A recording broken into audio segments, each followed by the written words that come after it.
Hey guys, welcome back to the channel. तो lecture को start करते हैं। तो इस लेक्चर में हम लोग देखेंगे कि कौन कौन से ऐसे फैक्टर्स हैं जो इक्विलिब्रियम कांस्टेंट को इफेक्ट नहीं करता। उसके बाद हम लोग देखेंगे कि ऐसे कौन कौन से फैक्टर्स हैं जो इक्विलिब्रियम कांस्टेंट को इफेक्ट करता है। तो उनमें से तीन फैक्टर जो है मेनली, फर्स्ट वन है mode of representation of chemical reaction, कि कैसे हम लोग एक केमिकल रिएक्शन को रिप्रेजेंट कर सकते हैं। उसके बाद नेक्स्ट फैक्टर जो है वो स्टोकियोमेट्रिक रिएक्शन है, कि किसी एक केमिकल रिएक्शन में अगर हम स्टोकियोमेट्री में कुछ चेंज करते हैं तो उसमें क्या होता है कि जो इक्विलिब्रियम कांस्टेंट है वो चेंज होता है। Next one is the temperature. Temperature को किस तरीके से इंक्रीज करेंगे या डिक्रीज करेंगे तो इक्विलिब्रियम कांस्टेंट में हम लोग इफेक्ट देखने को मिलेगा। तो लेक्चर को शुरू करते हैं, let's get start. So guys, हम लोग आ चुके हैं हमारे नेक्स्ट स्लाइड पे, जहाँ पे कि हम लोग डिस्कस करेंगे कि ऐसे कौन कौन से फैक्टर हैं जो इक्विलिब्रियम कांस्टेंट को इफेक्ट नहीं करता। अब इसका मतलब देखो कि क्या है इक्विलिब्रियम कांस्टेंट। क्या है इक्विलिब्रियम कांस्टेंट? ये है कि किसी भी एक केमिकल रिएक्शन का जो रेशियो है, ठीक है।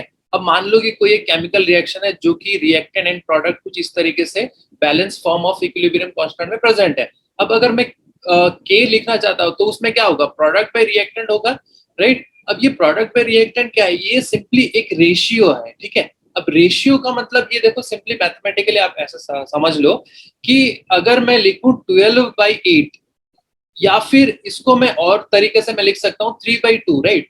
तो और ये जो फॉर्म है ये क्या है, एक रेशियो है। तो सिमिलरली ये जो इक्विलिब्रियम कांस्टेंट है ये भी एक रेशियो है। तो कौन कौन से ऐसे फैक्टर्स को हम लोग इंक्रीज या डिक्रीज करेंगे जिससे कि ये के जो है वो चेंज नहीं होगा। फर्स्ट पॉइंट ये है कि concentration of the reactant and product. अगर हम रिएक्टेंट और प्रोडक्ट का कॉन्सेंट्रेशन इंक्रीज या डिक्रीज करते हैं तो उसमें से जो ये के फैक्टर है उसमें से कुछ इफेक्ट नहीं होगा। तो सेकंड पॉइंट हम लोग देख लेते हैं, pressure and volume. Pressure and volume का मतलब क्या है कि इस इक्विलिब्रियम कांस्टेंट में अगर हम लोग प्रेशर को इंक्रीज या डिक्रीज करते हैं, ठीक है, तो उससे क्या होगा कि इक्विलिब्रियम कांस्टेंट में कुछ चेंज नहीं आएगा, ठीक है। उसका जो डायरेक्शन है वो शिफ्ट हो सकता है, या फिर वो फॉरवर्ड या बैकवर्ड पे जा सकता है। नेक्स्ट वन देख लेते हैं, प्रेजेंस ऑफ कैटलिस्ट। अब कैटलिस्ट का मतलब क्या है कि ऐसा एक सब्सटेंस हम लोग डालेंगे जो कि केमिकल रिएक्शन को स्पीड अप करेगा, ठीक है ना। तो अब जैसे मान लो कि कोई भी हमने केमिकल रिएक्शन लिया, रिएक्टेंट है और प्रोडक्ट है, ठीक है। अब ये रिएक्टेंट एंड प्रोडक्ट में अगर हम कैटलिस्ट ऐड करते हैं, इसका मतलब ये है कि रिएक्शन कितना फास्टली वो इक्विलिब्रियम को रीच करेगा, इक्विलिब्रियम कांस्टेंट को वो रीच करेगा। तो आई गेस ये पॉइंट आपको समझ में आ गया होगा। And the last point is addition of inert gas. Inert gas हम लोग ऐड करेंगे। अब इनर्ट गैस का मतलब क्या है कि हम लोग मान लेते हैं हीलियम हो गया या आर्गन हो गया, तो इस तरीके का जो भी गैस है उसको हम लोग बोलेंगे इनर्ट गैस। तो inert gas at constant pressure and volume पे इक्विलिब्रियम कांस्टेंट जो है वो चेंज नहीं होता। सो गाइस, हम लोग आ चुके हैं हमारे नेक्स्ट स्लाइड पे, जहाँ पे कि हमें डिस्कस करना है कि ऐसे कौन कौन से फैक्टर हैं जो इन्फ्लुएंस करता है इक्विलिब्रियम कांस्टेंट को। इक्विलिब्रियम कांस्टेंट का मतलब क्या है, यहाँ पे हम लोग केसी और केपी की बात करें, ठीक है। तो फर्स्ट पॉइंट ये है कि mode of representing of chemical reaction, कि हम लोग कैसे केमिकल रिएक्शन को रिप्रेजेंट करते हैं। अब इसी कॉन्सेप्ट को एक्सप्लेन करने के लिए चलो लेते हैं एक एग्जाम्पल के तौर पे हम लोग ले रहे हैं कि H2 + I2, ठीक है। अब ये इक्विलिब्रियम रिएक्शन जो है वो बनाएगा 2HI। इसी केस में मैं यहाँ पे लिखना चाहता हूँ K1। अब इक्विलिब्रियम कांस्टेंट यहाँ पे क्या होगा, प्रोडक्ट पे रिएक्टेंट, ऑब्वियसली बात हम लोग लिखेंगे। सो इसके लिए हम लोग लिखेंगे HI का square divided by H2 into concentration of I2, right. तो यहाँ पे ये जो है ये इक्विलिब्रियम कांस्टेंट हो गया। अब मोड ऑफ रिप्रेजेंटिंग का मतलब क्या है कि कैसे हम लोग इक्विलिब्रियम को लिखते हैं। अब सिमिलरली इसी इक्विलिब्रियम रिएक्शन को अगर मैं थोड़ा सा चेंज कर दूं मतलब इसको मैं रिवर्स कर दूं। रिवर्स करने का मतलब यहाँ पे ये है कि 2HI ये रिएक्शन जो है ये बनाएगा या डिसोसिएट होगा H2 + I2 में, ठीक है। अब ये जो केमिकल रिएक्शन है इसमें अगर मैं K2 लिखना चाहता हूँ, ठीक है ना, तो K2 का क्या होगा यहाँ पे, प्रोडक्ट पे reactant, so that is H2 का कॉन्सेंट्रेशन इनटू I2 का कॉन्सेंट्रेशन, ठीक है। तो I2 का कॉन्सेंट्रेशन जब भी हम लिखेंगे डिवाइडेड बाय यहाँ पे क्या होगा, HI का कॉन्सेंट्रेशन टू द पावर यहाँ पे होगा इसका स्क्वायर, ठीक है। अब हमने यहाँ पे दोनों इक्वेशन को लिख दिया। अब इस इक्वेशन और इस इक्वेशन को आप ध्यान से देखो। अब देखो जो फाइनल इक्विलिब्रियम कांस्टेंट है जो हमने रिवर्स करके लिखा था, उसको अगर हम रिवर्स कर देंगे, रिवर्स करने का मतलब क्या है कि यहाँ पे हम लोग लिख सकते हैं 1/K2। 1/K2 का मतलब क्या होगा यहाँ पे? So that will be HI का whole square divided by H2 into I2, right. तो यहाँ पे अगर मैं ये इक्वेशन लिखना चाहता हूँ तो ये जो कंप्लीट इक्वेशन है ये क्या है हमारा? So this is nothing but your K1। सो हम लोग फाइनल इक्वेशन में ये लिख सकते हैं कि जो K1 है that is equal to 1/K2, right. या फिर इसका उल्टा भी आप लिख सकते हो कि K2 जो है ये 1/K1 है। तो इसको हमको क्या पता चल रहा है कि कभी भी कोई भी इक्विलिब्रियम रिएक्शन को अगर हम उसको मोड ऑफ रिएक्शन में चेंज कर दे, उसको रिवर्स कर दे, तो यहाँ पे क्या होगा, उसका इक्विलिब्रियम कांस्टेंट जो है वो भी रिवर्स हो जाएगा। तो आई गेस यहाँ तक आपको समझ में आ गया होगा। तो गाइज हम लोग आ चुके हैं हमारे नेक्स्ट स्लाइड पे, जहाँ पे कि हम लोग डिस्कस करेंगे कि स्टोइकियोमेट्री ऑफ द रिएक्शन, मतलब स्टोइकियोमेट्री अगर चेंज करते हैं तो इक्विलिब्रियम कांस्टेंट में इफेक्ट आएगा। तो इसी के लिए सेम इक्वेशन को हम लोग यूज करेंगे, so that is formation of HI। तो HI कैसे बनता है? HI बनता है H2 plus I2।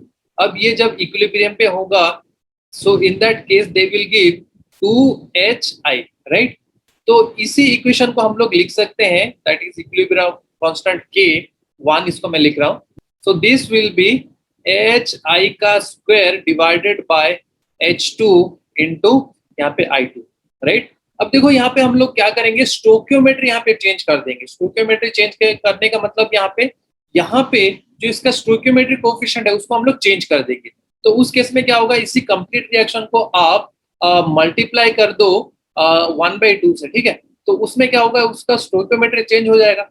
In that case यहाँ पे हम लोग क्या लिखेंगे, H2 प्लस हाफ I2। अब ये बनाएगा HI, राइट। इसी कंप्लीट रिएक्शन को देखो हम लोग यहाँ पे लिख रहे हैं कि K2, ठीक है। अब K2 यहाँ पे क्या होगा, K2 यहाँ पे होगा HI डिवाइडेड बाय, अब यहाँ पे क्या लिखेंगे, H2 का पावर 1/2 एंड I2 का पावर 1/2। अब देखो यहाँ पे ये K2 और K1, अब K2 कैसे आ गया, हम लोग स्टोइकियोमेट्री में उसको चेंज किए, ठीक है। अब K2 और K1 में क्या फर्क है, क्या डिफरेंस है? डिफरेंस ये है कि अगर जो फाइनल K2 है, फाइनल K2 जो है ये स्क्वायर रूट ऑफ K1 है, ठीक है। अगर आप यहाँ पे कंपेयर करके देखो तो कंक्लूजन यही है कि अगर हम स्टोइकियोमेट्री ऑफ द रिएक्शन में अगर हम चेंज करते हैं तो उसपे से क्या होगा, उसी हिसाब से, उसी डायरेक्शन के हिसाब से या उसी मैथमेटिकल एक्सप्रेशन के हिसाब से हमारा जो फाइनल K2 है वो चेंज हो जाएगा, उसका वैल्यू जो है वो चेंज हो जाएगा। तो आई गेस ये सेकंड पॉइंट आपको समझ में आ गया होगा। सो गाइज हम लोग आ चुके हैं हमारे नेक्स्ट स्लाइड पे, जहाँ पे कि हमें डिस्कस करना है कि टेम्परेचर से किस तरीके से इक्विलिब्रियम कांस्टेंट को जो है वो इफेक्ट होता है। तो पॉइंट वाइज देख लेते हैं कि increase in temperature favour the endothermic reaction and decrease in temperature favour the exothermic reaction. अब ये एंडोथर्मिक और एक्सोथर्मिक का थोड़ा सा मैं एक्सप्लेन कर देता हूँ। देखो एंडोथर्मिक का मतलब क्या होता है कि हीट जो है यहाँ पे एब्जॉर्ब होता है, ठीक है। हीट जो है वो एब्जॉर्ब होता है। अगर हम एक्सोथर्मिक की बात करते हैं, ठीक है, एक्सोथर्मिक की बात करते हैं तो उस केमिकल रिएक्शन में हीट जो है वो क्या होता है, रिलीज होता है। तो यहाँ पे इसका जो डेल्टा एच सिंबल है वो क्या होगा, एंडोथर्मिक में डेल्टा एच हमेशा पॉजिटिव होता है और एक्सोथर्मिक में डेल्टा एच जो है वो होता है नेगेटिव। सो यहाँ पे ये जो पॉइंट है आपको अच्छे से याद रखना है। तो ये दो पॉइंट बहुत ही इंपॉर्टेंट बात है। उसके बाद देखो स्टेटमेंट क्या बोलता है, for exothermic reaction the value of Kp and Kc decreases in rise in temperature. इसका मतलब क्या है कि एक्सोथर्मिक रिएक्शन में, ठीक है, एक्सोथर्मिक रिएक्शन में अगर हम टेम्परेचर को क्या करेंगे, यहाँ पे डिक्रीज करेंगे, ठीक है ना। तो उस केस में क्या होगा, Kp और Kc वैल्यू जो है वो वैल्यूज होगा इंक्रीज, ठीक है। और एंडोथर्मिक में अगर हम देखो यहाँ पे second one, for endothermic reaction the value of Kp and Kc increases rise in temperature. Temperature को जब हम बढ़ाएंगे वैल्यू ऑफ Kp और Kc जो है वो भी बढ़ेगा। तो इसी दोनों स्टेटमेंट को हम लोग प्रूव करते हैं विद इक्वेशन। नेक्स्ट स्लाइड को चलते हैं। सो गाइज हम लोग आ चुके हैं हमारे नेक्स्ट स्लाइड पे, जहाँ पे कि हमें एक्सप्लेन करना है कि कैसे ये इक्विलिब्रियम कांस्टेंट जो है वो चेंज होता है। तो the variation in equilibrium constant with temperature is given by van't Hoff equation, ठीक है, या वैन टॉफ इक्वेशन। अब ये इक्वेशन को थोड़ा सा हम लोग अच्छे से देख लेते हैं। अब देखो यहाँ पे टर्म क्या है कि log k2 by k1 is equal to minus del H. Del H का मतलब क्या होता है, दैट इज एंथैल्पी, ठीक है, डिवाइडेड बाय 2.303 आर। आर का मतलब क्या है हमारा मोलर गैस कांस्टेंट, ठीक है, and multiplied by 1/T2 minus 1/T1। ये जो है ये टेम्परेचर को रिप्रेजेंट कर रहा है। अब यहाँ पे जो टर्म्स है वो देख लेते हैं। K2 क्या है, K2 है equilibrium constant eight T2, K1 क्या है इक्विलिब्रियम कांस्टेंट एट T1।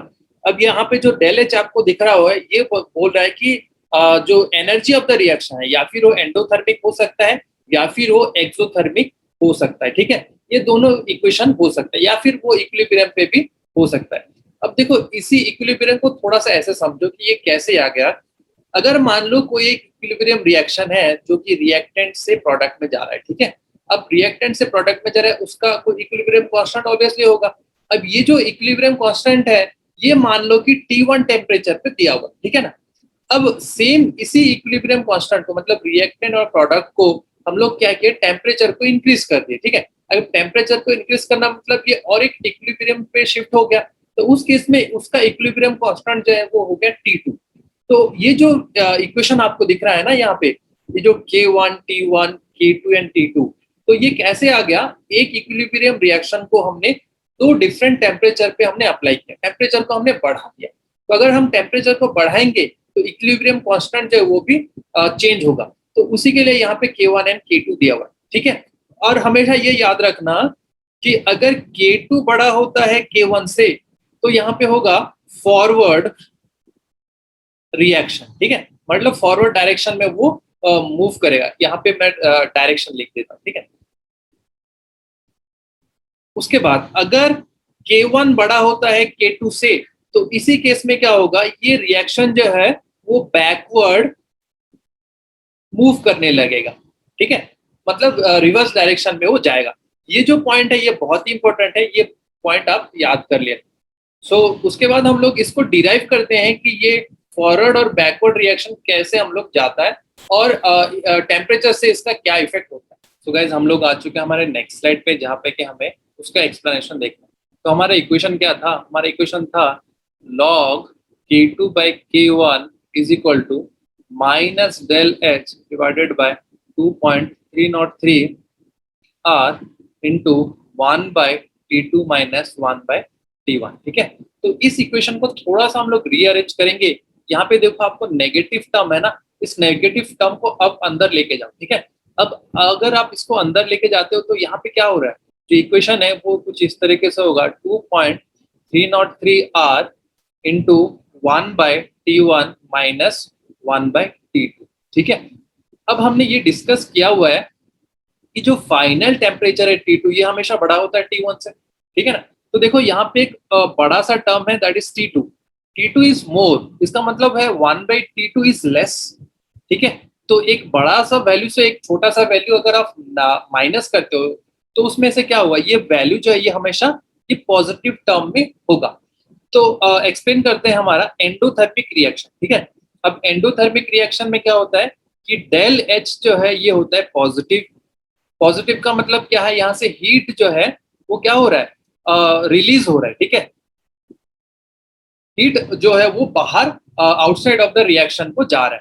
तो उस केस में अगर डेल एच पॉजिटिव है तो हम लोग देखो ये जो पूरा का पूरा टर्म है ये तो हो गया हमारा पॉजिटिव।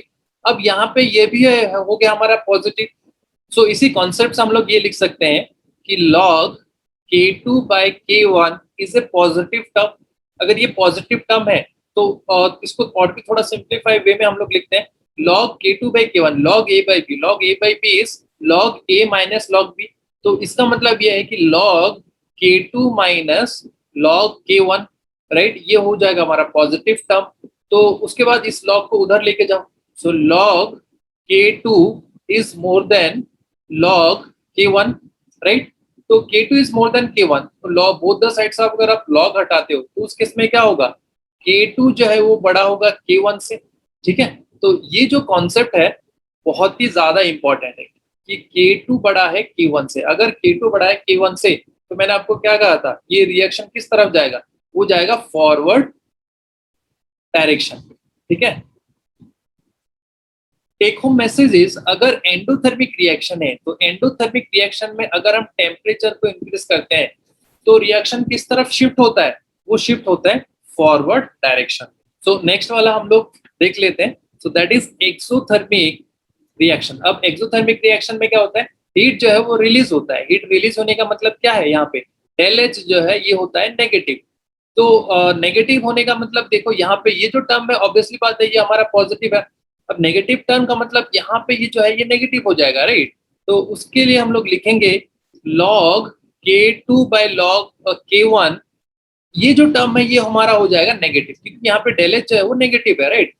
तो इसको और भी सिंप्लीफाई वे में हम लोग देखेंगे log K2 minus log K1, ये जो टर्म है ये हमारा नेगेटिव हो गया, तो इस टर्म को उधर फेंक दो। तो log K2 is less than log K1, right. तो इससे हम लोग ये कंक्लूजन लिख सकते हैं कि K1 जो है वो बड़ा है K2 से। अगर K1 बड़ा है K2 से तो रिएक्शन किस तरफ जाएगा, ये जाएगा बैकवर्ड डायरेक्शन पे। ठीक है ना, तो बैकवर्ड डायरेक्शन पे जाएगा। तो गाइस मैं आपको एक समरी बता देता हूँ कि अब तक हमने क्या क्या डिस्कस किया। सो हमने डिस्कस किया कि log K2 by K1 जो है that is equal to del H divided by 2.303 R 1 by T1 minus 1 by T2, जहाँ पे कि टेम्परेचर जो है T2 जो है वो बड़ा है T1 से।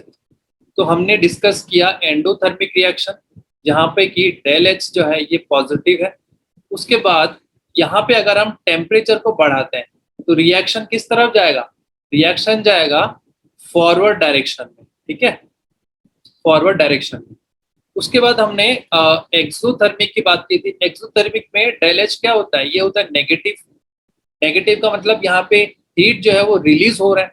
तो हीट रिलीज हो रहा है इसका मतलब ये है कि टेम्परेचर को अगर हम बढ़ाएंगे तो रिएक्शन जो है वो बैकवर्ड चला जाएगा। ठीक है, अब इसका अगर उल्टा करते हैं, ठीक है, अब यहाँ पे हमने टेम्परेचर को हमने डिक्रीज कर दिया तो रिएक्शन जो है वो बैकवर्ड मूव करने लगेगा, राइट। अब यहाँ पे टेम्परेचर को हमने डिक्रीज किया तो इस केस में क्या होगा, रिएक्शन जो है वो फॉरवर्ड मूव करने लगेगा, राइट। तो आई गेस यहाँ तक आपको समझ में आ गया होगा। एक लास्ट पॉइंट ये है कि इफ डेल एच जो है वो जीरो है, ठीक है, ना वहां से हीट रिलीज हो रहा है ना वहां से हीट जो है वो एब्जॉर्ब हो रहा है उस केमिकल रिएक्शन से, तो उस केस में क्या होगा कि हमारा K2 जो है वो इक्वल हो जाएगा K1 से। ठीक है, अब अगर यहाँ पे आप जीरो रख दो, ठीक है, दिस इज जीरो, तो इसका मतलब क्या है कि log K2 is equal to log K1। तो यहाँ पे ये जो है वो कैंसल आउट हो गया, तो K2 ही बराबर K1 हो जाएगा। तो K2 बराबर K1 का मतलब क्या है, ना वहाँ पे फॉरवर्ड रिएक्शन में जाएगा ना वो बैकवर्ड डायरेक्शन में जाएगा। सो आई गेस यहाँ तक आपको समझ में आ गया होगा। सो इस लेक्चर को यहाँ पर खत्म करते हैं, मिलते हैं एक नए लेक्चर पे। Till then thank you guys.